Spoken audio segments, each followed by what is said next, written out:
This is the Turbosmart Kompact Shortie Recirculating blow-off valve for the 2015 to 2017 EcoBoost Mustang. If you're shopping for an aftermarket blow-off valve, you could be looking for one or two things. First and foremost, you could be looking for a blow-off valve that can handle more boost. This blow-off valve can handle up to 30 psi, so it allows for higher boost. The other thing you could be looking for is the blow-off valve sound, and I'll say right now that this blow-off valve has a quiet operation.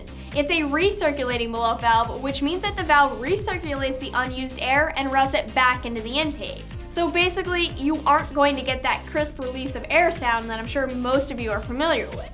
So if you're looking for a blow-off valve to allow for more boost and you don't want or you don't mind not having that loud blow-off valve noise, then you want to check out this option. The install for this is easy. It's a 1 out of 3 wrenches of the difficulty meter. It should take about an hour of your time.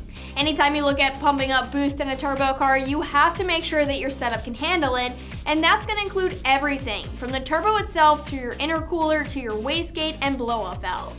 In this case, this blow-off valve can handle up to 30 psi.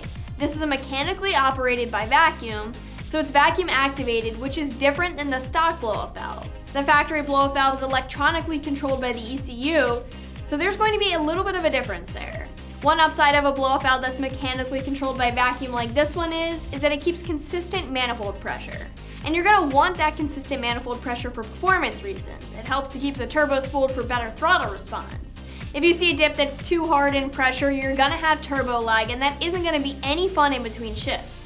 Another feature of this blow-off valve is that it is adjustable. You can adjust the firmness and therefore the function of the blow-off valve.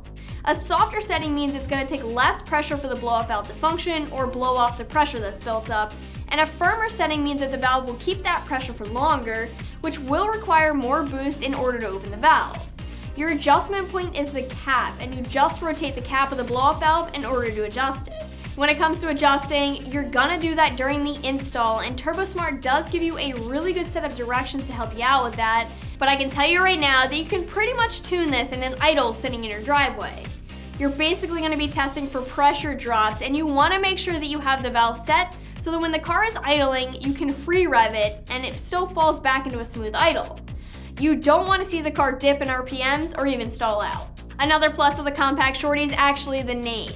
Turbosmart made this an effective blow-off valve, but one that's on the smaller side with smaller dimensions, which can alleviate some of the headaches that you run into when you start upgrading with aftermarket turbo setups. Sometimes fitment can get tight when you start upgrading, but luckily this is a very compact valve, so that's going to help you out there. And like I mentioned earlier, this is a recirculating valve, so it does not vent atmospherically. It recirculates the extra air into the intake, which means that it's going to have a quiet operation. You won't get that loud sound. As far as construction, this is made from aluminum alloy, and so it has durability and strength. And internally, you're looking at a 2-piece piston that's made from brass and aluminum.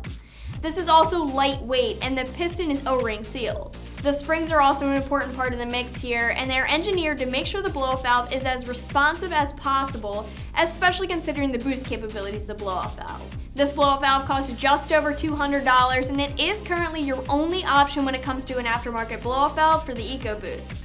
Your other option is a dual-port blow-off valve from Turbosmart, which is a little bit different than this guy here is. That one vents atmospherically, while this one recirculates.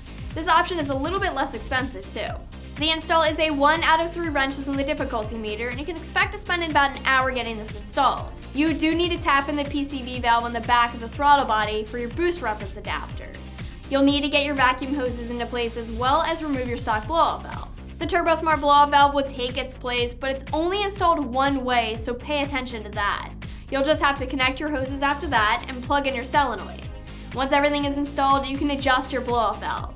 Obviously, this is just a general overview of the install, but just know that Turbosmart gives you step-by-step instructions on how to do the entire install properly. That will cover things for the Turbosmart Kompact Shortie Recirculating blow-off valve for the 2015 to 2017 EcoBoost Mustang. But you can check it out more online right here at AmericanMuscle.com.